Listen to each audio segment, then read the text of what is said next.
Jai Hind and வணக்கம் நண்பர்களே. இன்று நாம் பார்க்க போவது வெறும் ஒரு விமான பயிற்சி பற்றி அல்ல. இது ஓசன் ஸ்கை 2025 என்ற உலகத்தரம் வாய்ந்த இராணுவ பயிற்சியில் நம்ம இந்திய விமானப்படையின் சுகோய் 30 MK எழுதிச் சென்ற ஒரு தனித்துவமான மைல்ஸ்டோன். ஒரு கட்டத்தில் உலகின் அதிநவீன நேட்டோ விமானப்படை வீரர்களையே இந்த போர் விமானம் வியக்க வைத்த மற்றும் வியர்வை காண வைத்த ஒரு அதிரடியான அனுபவம். இது இந்தியாவின் தொழில்நுட்பம் மற்றும் வீரத்தின் ஓர் அசைக்க முடியாத சான்று. இறுதி வரை காத்திருங்கள். இந்திய வல்லரசின் ஒரு புதிய அத்தியாயத்தை பற்றி நீங்கள் அறிந்து கொள்வீர்கள்.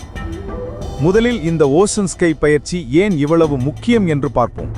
இது நேட்டோ மற்றும் அதன் கூட்டாளிகள் இணைந்து நடத்தும் மிகவும் உயர் தீவிரத்தன்மை கொண்ட ஒரு கூட்டு பயிற்சியாகும். பயிற்சிக்களமான கேனரி தீவுகள் அமைந்திருக்கும் இடம் அட்லாண்டிக் கடல் வழியாக ஐரோப்பாவையும் ஆப்பிரிக்காவையும் இணைக்கும் ஒரு முக்கிய வான்வழி பாதையாகும். அதனால் இதன் புவிசார் அரசியல் முக்கியத்துவம் மிக அதிகம். இங்கு நடக்கும் பயிற்சியின் நோக்கம் பல நாடுகள், பலதரப்பட்ட விமான தொழில்நுட்பங்கள், முற்றிலும் புதிய சவால்கள் என ஒரு உண்மையான போரியல் சூழ்நிலையிலே ஒருமுகமாக செயல்பட தங்களை பரிசோதித்து பார்த்துக் கொள்வதுதான். இது இந்தியா கலந்து கொண்டது வெறும் பங்கேற்பல்ல, அதுவே இந்தியாவின் இராணுவ ரீதியான வளர்ச்சிக்கான ஒரு பெரும் ராஜதந்திர வெற்றி. இந்த களத்தில் நாம் எதிர்கொண்டது சாதாரணமானவர்கள் அல்ல.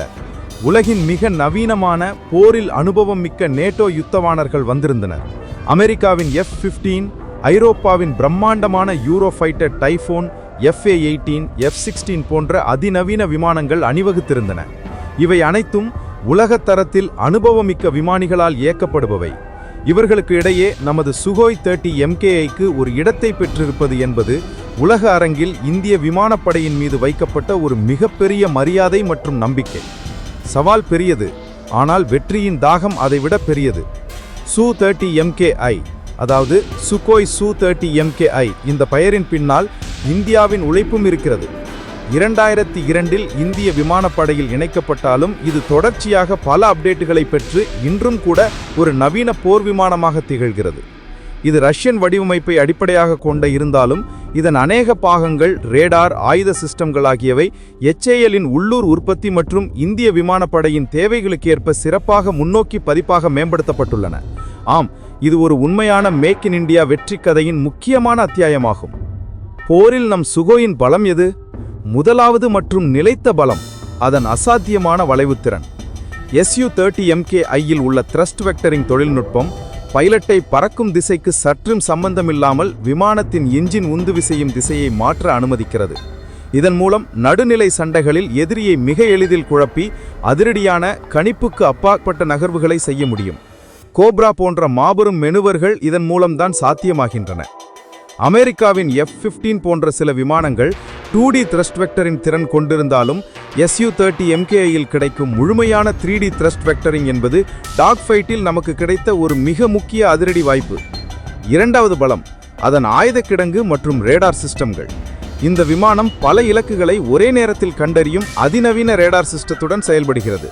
இதனிடம் உள்ள பியாண்ட் விஷுவல் ரேஞ்ச் ஏவுகணைகள், அதாவது கண்ணுக்கு தெரியாத தூரத்திலிருந்தே எதிரியை தாக்கக்கூடிய ராக்கெட்டுகள், நெருங்கிய தாக்குதலுக்கான R-73 போன்ற ஏவுகணைகள் உள்ளன.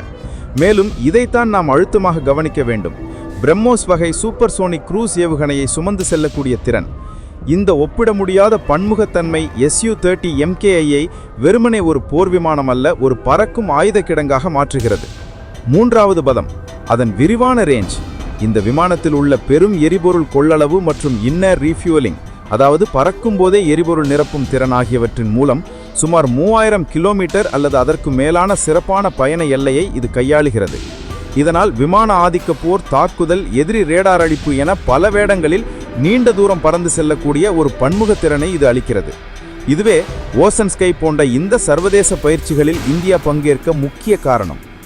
இறுதியாக அந்த மெய்ஞான போராட்டம் தொடங்கியது. சண்டையின் முதல் கட்டம் பியாண்ட் விஷுவல் ரேஞ்ச் கட்டுப்பாடுகளிலிருந்து ஆரம்பமானது. அங்கே நம்ம பைலட் குழுவின் திட்டம் சரியாக வேலை செய்தது. நேட்டோ விமானங்களின் கனமான ரேடார்களை சிதைக்கும் ஜாமிங் தொழில்நுட்பங்களை பயன்படுத்திய அதே நேரத்தில் Su-30 MKIயின் துல்லியமான ரேடார் மற்றும் அதன் நீண்ட ஆயுத நீட்சிகளால் எதிரிகளை கண்காணித்து லாக் செய்தது. ஆனால் நெருங்கிய டாக் ஃபைட் தொடங்கிய போதுதான் உண்மையான மாயாஜாலம் வேலை செய்ய தொடங்கியது. நேட்டோ விமானங்களை நம் சுகோய் நெருங்கிய போது அது திடீரென்று நின்று திரும்புவது, தலைகீழாக மாறி எதிரியை சந்திப்பது போன்ற அசாத்தியமான 3D த்ரஸ்ட் வெக்டரிங் நகர்வுகளை மேற்கொண்டது. இந்த நகர்வுகள் எதிரியின் மூளையால் கணிக்க முடியாதவை. சுகோய் புவியீர்ப்பு விதியையே கேலி செய்வது போல செயல்பட்டது. இந்த திடீர் திருப்பங்கள் நேட்டோ விமானிகளை உண்மையிலேயே ஆச்சரியப்படுத்தின, மிரள வைத்தன. இந்த நிகழ்வு வெறும் சண்டையில் கிடைத்த வெற்றி மட்டுமல்ல, இதுவே ஒரு புதிய உலகளாவிய மரியாதையையும் தந்திருக்கிறது. நேட்டோ சார்பினரின் வெளிப்படையான பாராட்டு, நவீன தொழில்நுட்ப தந்திரங்கள் குறித்த ஆழ்ந்த லேர்னிங்கள், மேலும் உலக ரீதியில் இந்தியாவை திட்டமிடக்கூடிய, இணைந்து செயல்படக்கூடிய ஒரு வலுவான பாதுகாப்பு சக்தியாக நிலைநிறுத்திய அனுபவம்தான் இந்த ஓசன் ஸ்கை 2025 கொடுத்த மிகப்பெரிய நன்மை. இது உறவுகளை ஆழப்படுத்தும் ஒரு ராஜதந்திர வெற்றி. சுருக்கமாக சொன்னால், ஓசன் ஸ்கை 2025இல் நம்ம சுகோய் 30 MKIயின் செயல்பாடு வெறும் ஒரு விமான வெற்றி அல்ல. இது புதிய இந்தியாவின் எழுச்சி, நமது தொழில்நுட்பத்தின் மேம்பாடு, நமது விமானிகளின் தலைசிறந்த பயிற்சி மற்றும் அசைக்க முடியாத தன்னம்பிக்கை ஆகியவை இந்த மாபெரும் நிகழ்வில் தெளிவாக வெளிப்பட்டன. இன்று நீங்கள் பார்த்தது ஒரு மாவீரனின் காட்சி. நாளை இது நம்ம நேஷனல் செக்யூரிட்டி மற்றும் வல்லமைக்கான மிகப்பெரிய ஆதாரமாக இருக்கும் என்பதில் எந்த சந்தேகமும் இல்லை. இந்த நிகழ்வை பற்றி உங்கள் கருத்து என்ன? நம்ம சுகோய் 30 MKIயின் எந்த அம்சம் உங்களை அதிகம் கவர்ந்தது? அதன் 3D வளைவு திறனா, அதாவது பிரம்மோஸை ஏந்தி செல்லும் திறனா? கீழே கமெண்ட் செய்யவும். உங்கள் எண்ணங்களை அறிந்து கொள்ள ஆவலோடு இருக்கிறேன். நன்றி. ஜெய் ஹிந்த்.